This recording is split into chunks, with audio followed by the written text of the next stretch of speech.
A severe threat set to unfold Tuesday into Wednesday as we track our next weather maker. I'm going to step you through your hour-by-hour forecast coming up.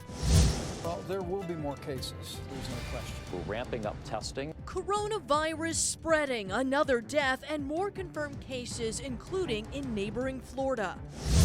So tonight, I am making the difficult decision to suspend my campaign for the presidency. Another one bites the dust. Super Tuesday just 2 days out, and another Democratic candidate just ended his presidential campaign.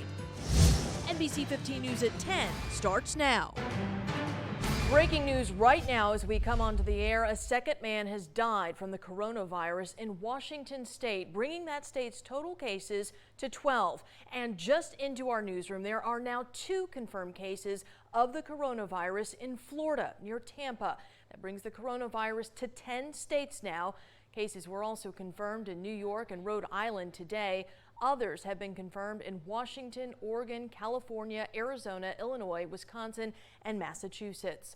Florida Governor Ron DeSantis declared a public health emergency tonight. DeSantis tweeted he will be in Tampa and Miami with Florida Surgeon General discussing the continued statewide response on COVID-19. New York's Governor Andrew Cuomo tweeted tonight after learning about the state's first case. He said in part the patient contracted the virus while in Iran and is isolated. Governor Cuomo says there is no reason for undue anxiety. The general risk remains low in New York. A man in his 40s with the first presumptive case in Rhode Island recently traveled to Europe on a school trip. Right now, the man is being treated in a hospital. Cannot emphasize this enough.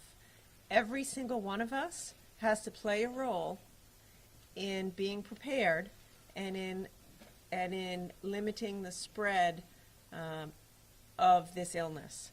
We are monitoring this isolated situation directly.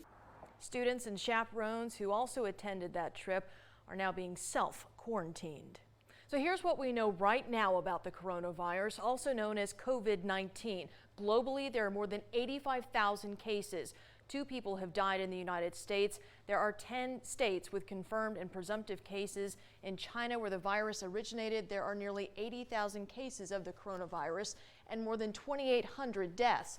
Right now, there's more than 6,000 cases confirmed outside of China in 53 countries.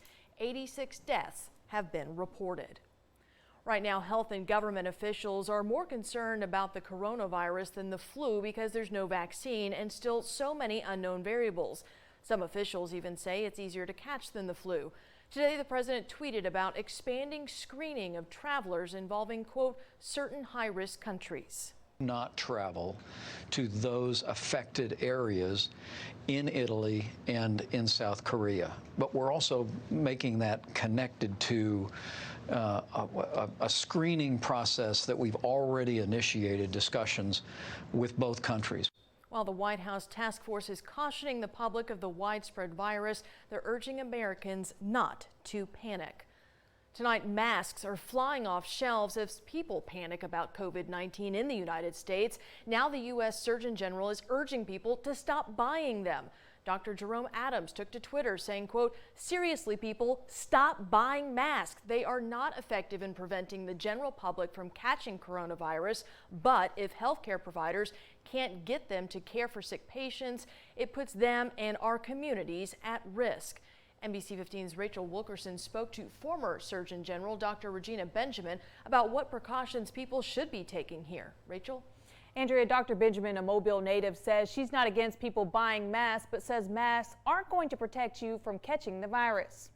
The mask, basically, you're handling it and you're not really protecting yourself from it. And we tend to tell you to use gloves would be much more effective than mask. Because again, it's your hands that's spreading the germs. 18th United States Surgeon General Regina Benjamin says face masks aren't the best protective measure for the coronavirus. Because many of these masks are not made to prevent you from getting the illness. With coronavirus spreading across the U.S., some people are buying face masks to protect themselves, even causing a shortage in some states like Washington, where 2 people have died from coronavirus, according to the CDC. Benjamin says masks should be for those already sick. If you have a cold you put a mask on to keep from spreading it to other people. And the reason for the mask is to keep you from spreading your germs to other people, not the other way around. The virus has already killed nearly 3,000 people and infected nearly 80,000 others, according to the World Health Organization. In Alabama, concerns have been raised with the port and Anniston being a backup quarantine location for some infected with the virus. So we asked Benjamin about the risk of the coronavirus spreading to Alabama. It's one of those illnesses that's in the community now, and it's just a matter of time, not necessarily because of the port, but because people are moving around, people are traveling, and once the virus gets in the community, it's there. It's just like the common cold. I wouldn't think that we're at any other higher risk than anyone else. Dr. Benjamin says she can't emphasize enough the importance of washing your hands. Andrea? Rachel, thank you. The Mobile County Emergency Management Agency is meeting tomorrow to answer questions about how Mobile County is preparing for any possible COVID-19 infections. NBC 15 News will be there, and we will be providing updates tomorrow. Stay informed by heading over to our website, mynbc15.com, and be sure to follow all of our NBC 15 social media pages so you can receive the latest developments. Breaking news tonight, Democratic presidential candidate Pete Buttigieg ends his campaign run. Buttigieg officially made the announcement tonight in South Bend, Indiana. His run was historic. He was the first openly gay man to launch a competitive campaign for president and broke barriers, gaining primary delegates.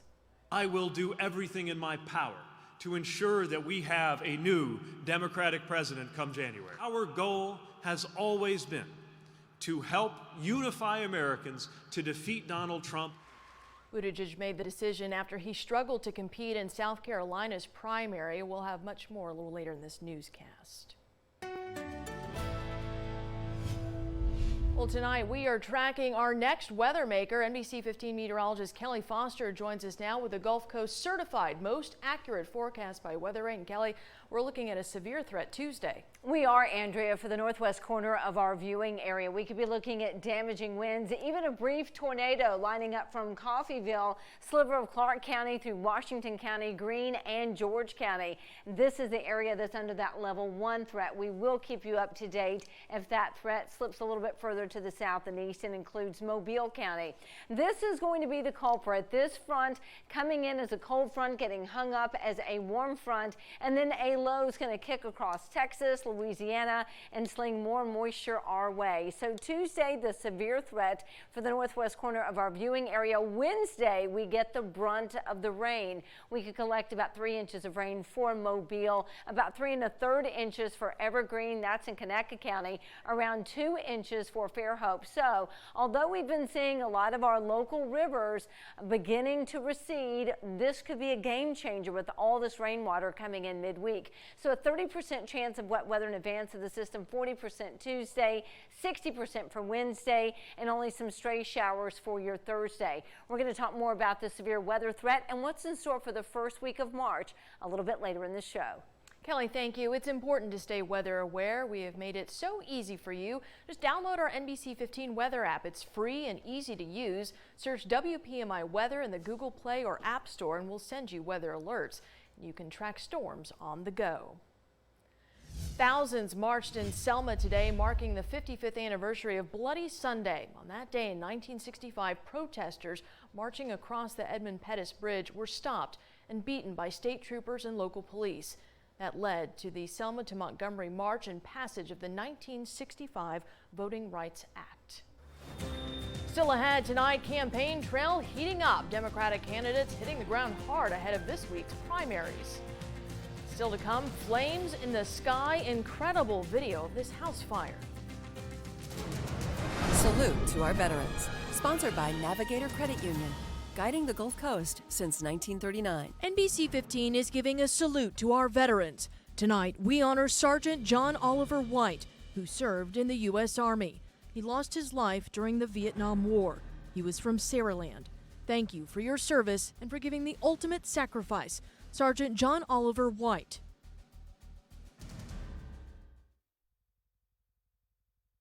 Breaking news right now, Mobile Fire confirms multiple people were stabbed on Roach Street near First Avenue. We have a crew on the scene right now. This is a live look. No word yet on how many people were injured or the extent of their injuries. The investigation is ongoing. A 4-alarm fire broke out in an industrial area in San Francisco last night. The fire destroyed 2 buildings, including a restaurant and a warehouse. Large flames and smoke went up into the air. Firefighters say it could be seen from miles away.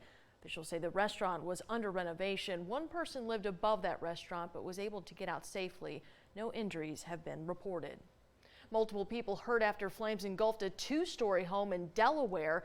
Take a look at this video. It happened early this morning. Neighbors say the fire was very intense as they saw flames shooting into the sky. The cause of the fire is under investigation. The Trump administration has passed a brand new rule. Starting next year, hospitals will have to reveal how much they really charge us for some medical services. Full Measure's Cheryl Atkinson tells us about the North Carolina project. Accountant Dale Folwell was elected treasurer of North Carolina on the promise of fixing the state's deep health cost crisis. In very simple terms, sort of an overview, what was the idea behind your plan? To get rid of secret contracts, to push the power to the consumer. North Carolina's insurance plan covers 720,000 state workers, families, and retirees. It costs $3 billion a year. 80% of that money comes from taxpayers. The whole plan is projected to go belly up by 2023. Folwell's Clear Pricing project aimed to save billions by exposing and standardizing the mysterious cost of medical treatments. So you ask the hospital system, how much do procedures cost? How much do services cost? Correct. And they told you what? And what they sent back from that simple request, this is the master price list of UNC Healthcare. They blacked it out. Every single word was blacked out. What reason did they give for that? They said we were not entitled to that because that's proprietary information. How did it end up? What's sort of the summary of where you are versus where you hoped to be? Where it ended up is that we were negotiating against ourselves. Stephen Lawler heads up the North Carolina Healthcare Association, representing 130 hospitals and health systems. He says one big reason hospitals need to charge state employees more than what Folwell wanted to pay is to make up for other patients who can't pay their bills. For their part, Lawler says hospitals favor a better model called value-based pricing. It's focusing on helping those individuals with chronic problems better manage their problems. It's focused on reducing unnecessary admissions to hospitals. Folwell's new big idea is bundling, paying one negotiated price for surgery, hospital stay, rehab, and office visits. As for that Trump administration initiative forcing hospitals to disclose their secret rates starting next year, hospital groups are suing to stop it, saying it violates the First Amendment. For Full Measure, I'm Cheryl Atkinson. And you can see Full Measure right here on NBC 15 Sunday mornings at 10.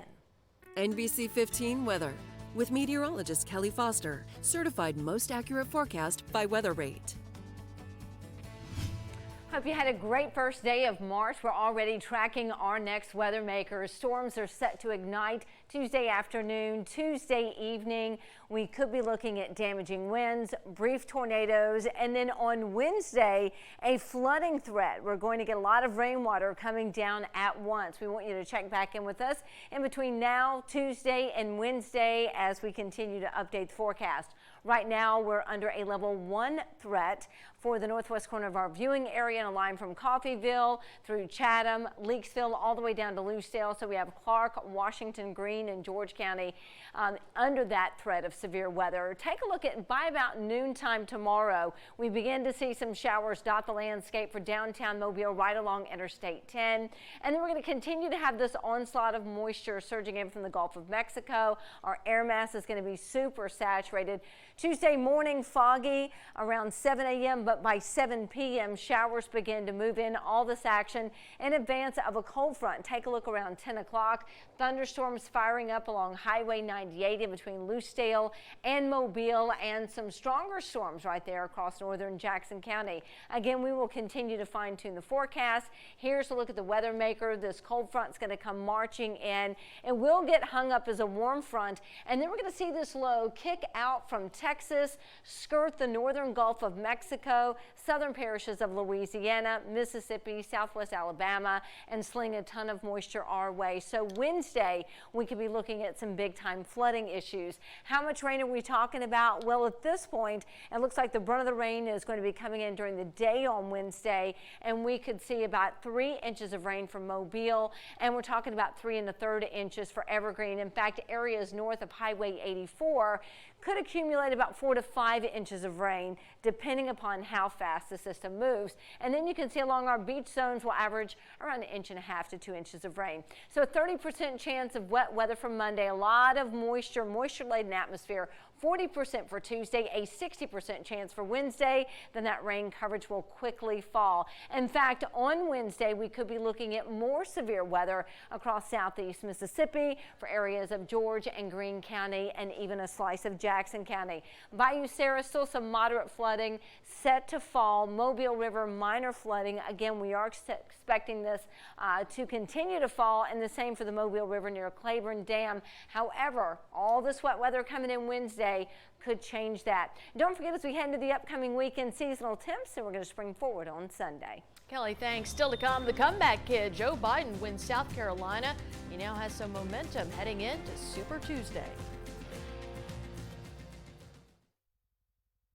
Former Vice President Joe Biden was the big winner in Saturday's South Carolina primary. He easily outpaced Vermont Senator Bernie Sanders and the other candidates, gaining some momentum heading into Super Tuesday. NBC's Dan Scheneman has the latest on the race for the White House. None other than Joe Biden! The comeback kid! Fueled by a big win in South Carolina, the former vice president back on the campaign trail, speaking to one of his core constituencies, African-American voters in Selma, Alabama. We're all called, once again, to put our shoulders to the wheel, to turn this country away from injustice. The frontrunner, Senator Bernie Sanders, must now try to regain his momentum after finishing a distant second in South Carolina. Our campaign is reaching out to millions of working people who have given up on the political process because they think the establishment has turned its back on them. The results in South Carolina were enough to convince businessman Tom Steyer to end his campaign. And former South Bend Mayor Pete Buttigieg announced he's bowing out. I will no longer seek to be the 2020 Democratic nominee for president, but I will do everything in my power to ensure that we have a new Democratic president come January. The next big showdown for the candidates is this week, Super Tuesday. Voters in 14 states will go to the polls and likely shape the next phase of the race. Dan Scheneman, NBC News. And we are just 2 days out from Super Tuesday. Alabama is one of 14 states that will hold primary elections that day. It's also the first election you will be using brand new voting machines. Mobile and Baldwin County are both rolling out new voting machines that record votes digitally and print a paper ballot. NBC 15 Law Calls up next. Tonight, we're giving you the chance to ask a question about any area of the law, from criminal law to divorce and child custody to personal injury. No legal question is off limits. Do you need a lawyer? If so, what type of lawyer would be right for you? Is there a time limit to get your legal problem solved?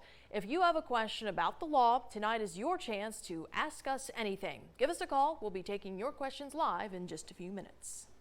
And weather-wise, we had a peaceful start to March, but take a look. We're already tracking our next weather maker. Rain advances in for Monday, 30%. And then on Tuesday, we're under a level 1 threat of severe weather for the northwest corner of our viewing area.